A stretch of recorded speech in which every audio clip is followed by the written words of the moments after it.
చాలా భయంకరమైన స్నేహితులతో జీవిస్తున్నాను.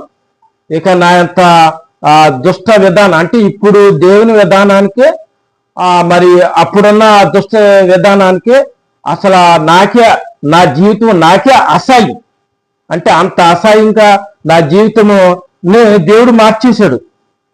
అలా వెళ్తూ ఉండగా సరే అని చెప్పి నేను వెళ్తున్నాం, కానీ ఎప్పుడు కూడా ప్రార్థన మానలేదు.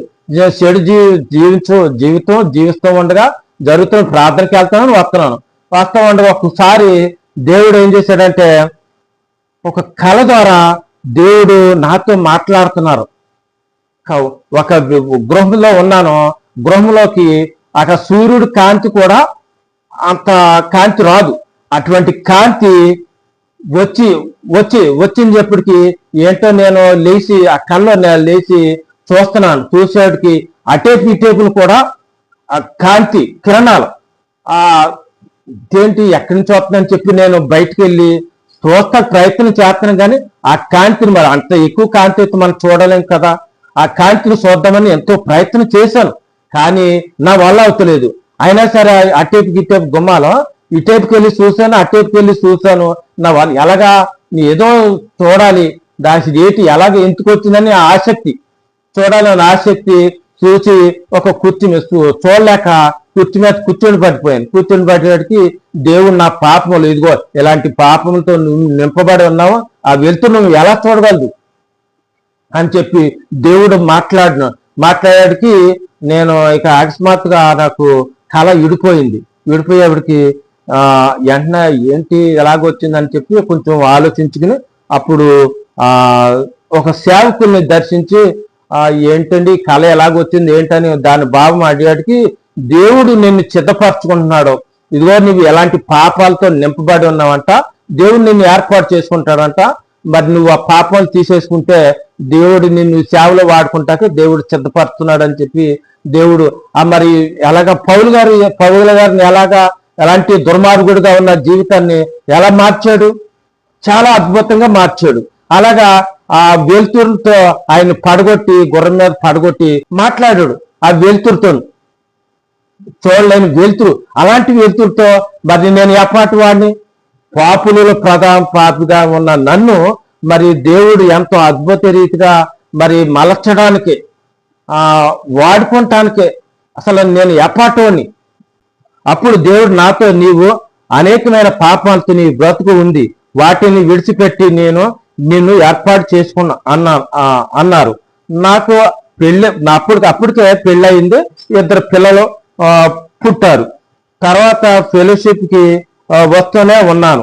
నా భార్య నేను ఎన్నోసార్లు మరి అనేకమైన సమస్యలతో నా భార్యని కొడతానే ఉన్నాను. ఏదైనా సమస్య వచ్చిందంటే మరి ఆ గొడవ పెట్టేసేసి బయటకు వెళ్ళి మందు తాగేసేసి కూర్చుని ఆవిడకి మాటలతో హింసించి సిగరెట్ల మీద పెట్ సిగరెట్ కొట్టుకుని సిగరెట్ మీద సిగరెట్ కాల్చడమే. ఇక నా జీవితమే అంటే అంత కోపిస్తున్నమాట, అంత కోపిస్తుడు ఉండడు అన్న విధానంకి వెళ్ళిపోయి జీవించేవాడిని. ఎందుకో నాకు తెలియదు, సిగరెట్ మీద సిగరెట్ కాల్చేసేవాడిని, చాలా భయంకరం. అలాంటి జీవితాన్ని ఆ దేవుడు చూడండి ఎంత అలాగా మార్చేశాడు నన్ను, చాలా అద్భుతము. అలా చేస్తూ ఉండగా కానీ ఆమె చాలా రకాలుగా ఇబ్బంది పడేది, కానీ అనేక ఎవరికి కూడా కుటుంబంలోకి వెళ్ళి కూడా చెప్పుకునే విధానం కూడా చేసేది కాదు.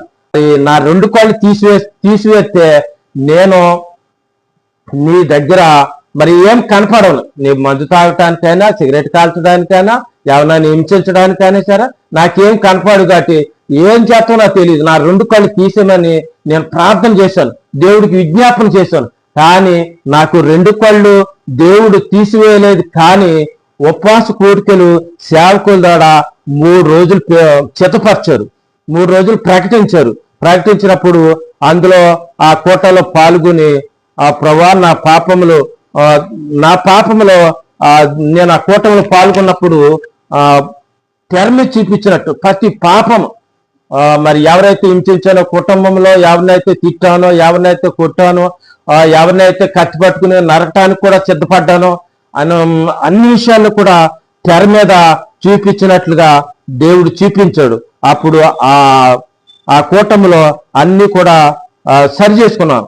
దగ్గర కూడా అప్పచెప్పని సరి చేసుకున్నాను. దేవుడు నాకు శాంతి సమాధానం దయచేశారు.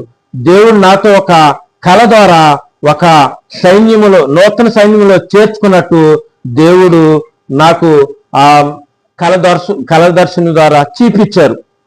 ఆ తర్వాత ప్రభా నాకు వాక్యం ద్వారా నాతో మాట్లాడు ప్రభా అని చెప్పి మాట్లాడమన్నప్పుడు యెషయా 38వ అధ్యాయం ద్వారా 17వ వచనం ద్వారా నీవు వెనక తట్టు నా పాపములు అన్నియు పారవేసితివి.